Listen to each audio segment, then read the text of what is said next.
Teriakan itu menggema di antara air sungai yang datang tanpa permisi. Sungai meluap tak terkendali, pebukitan runtuh, dan ratusan keluarga harus berlari menyelamatkan nyawa mereka. Dari banyaknya video mengerikan yang beredar dan berita nyawa yang telah berpulang, yang jadi pertanyaannya adalah mengapa bencana ini begitu besar dan begitu mematikan.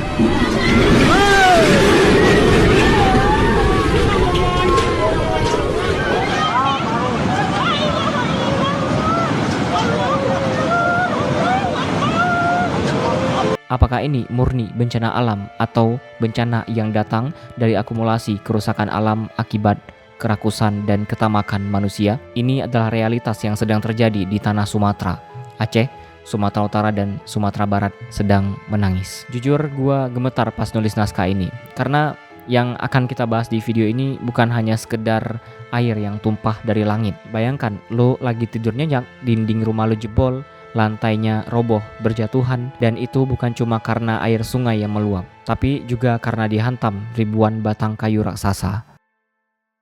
Hai, gua Adam. Gua adalah seorang konten kreator tanpa wajah yang sebelum ini telah berhasil membangun beberapa channel dengan total ratusan ribu subscriber. Dan channel ini adalah channel gua yang menampilkan wajah. Di video kali ini kita akan membahas terkait banjir Sumatera, serta pengalaman gua merasakan dampak banjir selama 3 minggu ini.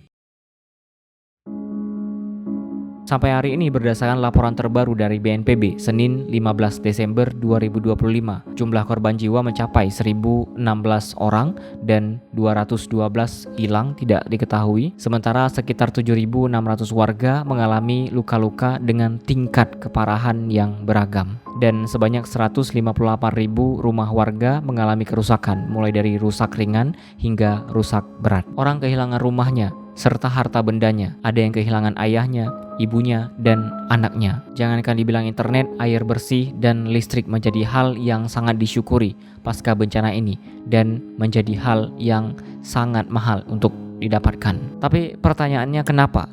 Kenapa bencana ini begitu besar dan begitu mematikan?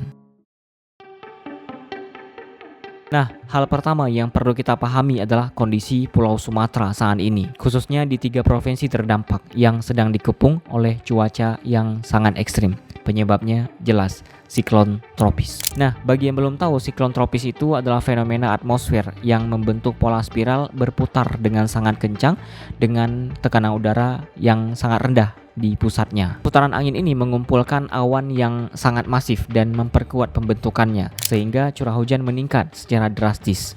Situasi di Sumatera menjadi sangat kritis karena ada 2 siklon tropis yang muncul sekaligus dan mengepung wilayah ini, yaitu siklon tropis Senyar di Selat Malaka dan siklon tropis Koto. Kehadiran siklon Senyar menjadi sorotan khusus karena sangat berdekatan dengan garis khatulistiwa, sebuah fenomena langka yang kini menjadi nyata akibat krisis iklim dan naiknya suhu permukaan laut. Interaksi kedua siklon ini menumpahkan curah hujan yang tak masuk akal besarnya. Bayangkan, Kota Langsa mencatat curah hujan 380 mm per hari, sementara Kabupaten Biren mencatat 411 mm per hari. Padahal angka sebesar itu adalah jatah hujan selama 1 hingga 1,5 bulan. Namun kali ini tumpah hanya dalam waktu 24 jam, dan hal itu terjadi berhari-hari di 3 provinsi ini. Nah, sebagai perbandingan, curah hujan bisa dikatakan sangat lebat ketika mencapai 100 hingga 100 mm per hari, dan curah hujan dikategorikan ekstrim ketika melebihi dari 150 mm per hari. Namun, menyalahkan hujan saja tidak cukup. Curah hujan tinggi memang faktor alam yang tak bisa dihindarkan. Tetapi skala kehancuran yang terjadi begitu masif ini karena faktor kedua yang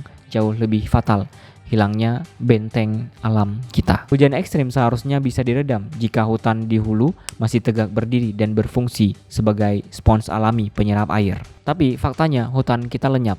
Deforestasi, illegal logging, dan pembukaan lahan secara ugal-ugalan telah melumpuhkan kemampuan tanah dalam menyerap air. Akibatnya air tidak lagi meresap, melainkan meluncur bebas dan deras menjadi banjir bandang yang mematikan. Kemampuan mitigasi alami yang dulu dimiliki oleh hutan rimba Sumatera yang kini nyaris sirna. Hutan yang berfungsi sebagai spons raksasa yang bertugas menyerap air, menjaga stabilitas tanah, dan menahan erosi telah berubah menjadi hamparan lahan terbuka yang rapuh. Akibatnya, ketika curah hujan tinggi mengguyur, air tidak lagi meresap perlahan ke dalam tanah, melainkan menghantam permukaan dan pemukiman warga dengan sangat brutal. Air tersebut menyeret tanah, bebatuan, dan sisa tebangan kayu, serta mengenai pohon-pohon yang masih berdiri tegak, yang kemudian memicu longsor. Apa yang terlihat dari longsor mendadak ini sejatinya adalah fase akhir dari kerusakan struktural tanah yang sudah berlangsung lama secara diam-diam. Data mendukung fakta kelam ini merujuk pada laporan Konsorsium Pemantau Lingkungan, Eyes on the Forest, serta riset dari Universitas Sumatera Utara. Tutupan hutan di Sumatera pernah mencapai angka 25 juta hektar pada era 1980-an. Namun dalam 3 dekade terakhir, separuh dari hutan tersebut lenyap sudah. Bukan karena faktor alami seperti gempa, melainkan akibat ekspansi masif industri kayu, hutan tanaman industri, dan perkebunan kelapa sawit, terutama di wilayah Sumatera Utara, Riau, dan Jambi. Pola ini konsisten ditemukan di lokasi-lokasi bencana. Hutan ditebang habis, kayu-kayu diangkut, dan lahan dibiarkan telanjang atau dialihfungsikan tanpa standar yang memadai. Kita melihat sendiri bukti nyata dari kejahatan lingkungan ini. Ribuan kayu gelondongan besar sisa tebangan liar ikut hanyut dan menghantam pemukiman warga. Ini adalah bukti bahwa alam tidak lagi memiliki rem untuk menahan laju air. So, bencana ini adalah kombinasi mematikan antara cuaca yang super ekstrim dan kegagalan kita dalam menjaga alam.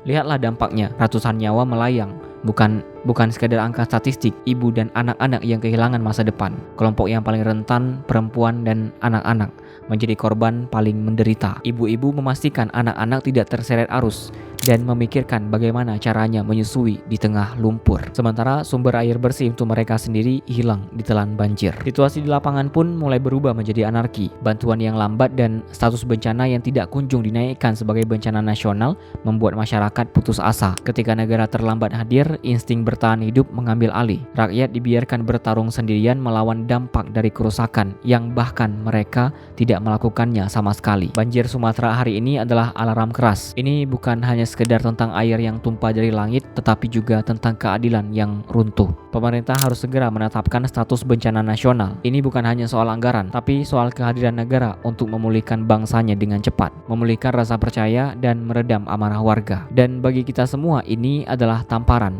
Alam tidak diam. Ia mencatat setiap pohon yang ditebang dan setiap tanah yang dilukai. Hari ini Sumatera yang terluka. Besok bisa jadi wilayah lain jika kita masih memelihara ketamakan yang sama. Namun di tengah kekacauan ini kita tidak menutup mata bahwa negara sedang berupaya keras untuk hadir. Pemerintah baik pusat maupun daerah tidak tinggal diam. Alat-alat berat mulai membelah bukit longsoran untuk membuka akses jalan yang terisolasi. Kita melihat aparat TNI, Polri, tim SAR dan relawan berjibaku menembus arus deras demi mengevakuasi lansia dan balita. Menteri-menteri terkait hingga Kepala BNPB telah turun langsung memastikan logistik tersalurkan dengan tepat dan infrastruktur vital seperti listrik dan sumber air bersih segera pulih. 93% malam ini Aceh semua menyerap. 93%. Alhamdulillah. Meski sampai sekarang ini per 15 Desember 2025, listrik di tempat kami juga masih belum menyala. Di wilayah yang benar-benar tidak bisa disentuh dengan kendaraan, negara juga hadir lewat langit. Helikopter TNI, polisi, dan BNPB dikerahkan untuk memberikan bantuan bertonton paket sembako dan logistik untuk warga yang sudah berhari-hari terkurung. Dan di atas segalanya, bencana ini membuktikan satu hal: hati Indonesia itu luas. Pemulihan ini bukan hanya kerja pemerintah, kita melihat kepedulian sesama manusia yang luar biasa. Donasi mengalir deras dari seluruh penjuru negeri. Rupiah demi rupiah yang kalian sisihkan, baju layak pakai yang kalian berikan menjadi selimut hangat untuk mereka, dan segenggam beras yang kalian sedekahkan menjadi sesuap nasi yang begitu bermanfaat untuk mereka para korban banjir. Dan ya, seperti yang kalian lihat sekarang ini, gua syuting di tempat yang berbeda. Sekarang gua lagi ada di rumah abang gua di Medan, karena di daerah gua di Bender Meriah, Aceh, kondisi masih lumpuh, belum listriknya belum menyala apalagi jaringan internet. Bayangin dari tanggal 26 November kemarin mati total. Hampir 3 minggu gua nggak kerja sama sekali. Jadi gua mutusin buat kesini supaya tetap bisa produktif dan bikin video lagi. Baik itu untuk channel ini dan beberapa channel lainnya. Nah, buat kalian yang penasaran bagaimana cerita gua bertahan 3 minggu tanpa listrik dan tanpa internet, serta bagaimana perjalanan dan perjuangan gua menembus jalan yang hancur serta jembatan yang roboh sampai bisa berada di tempat ini. Jangan lupa untuk like dan subscribe sekarang, semuanya akan gua bahas di part kedua. Sampai jumpa di video berikutnya.